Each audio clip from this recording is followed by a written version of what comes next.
All right, this time we are going to jump into the possibility of exploring the ACCUPLACER. You just took a look at the pre-ACT score report, the potential of preparing towards the ACT, or at least previewing it to see if that's the right fit for you for March 12th. If you're not so sure and you're wondering, well, maybe I'm more on a path to your community college or technical school, the ACCUPLACER, I should check that out. All right, on this slide for today, if you tap on the icon that says College Board ACCUPLACER, it's going to open up a screen that looks like this. But before you start doing anything on this screen, take a look at the top right. There's a little blue, looks like a sundial or a compass of some kind. If you tap on that, it's going to improve the functionality of the page because it opens it in a browser rather than in an app. So we learned that it works a lot better if you use the browser version. And once you're in it, if you scroll down a little where it says Practice Now for ACCUPLACER, you can see some different samples and other resources.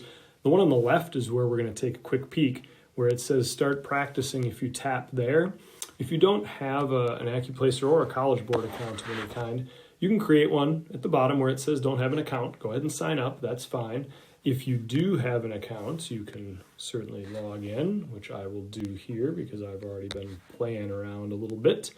And once you either create an account or sign in, you're going to come to this screen and you're going to tap on the top choice that says ACCUPLACER. Then you'll notice that there's some practice tests and a learn as you go feature. You are welcome to play around with either or. The nice thing about all the options on this screen is it's going to look a lot like it will when you take an ACCUPLACER.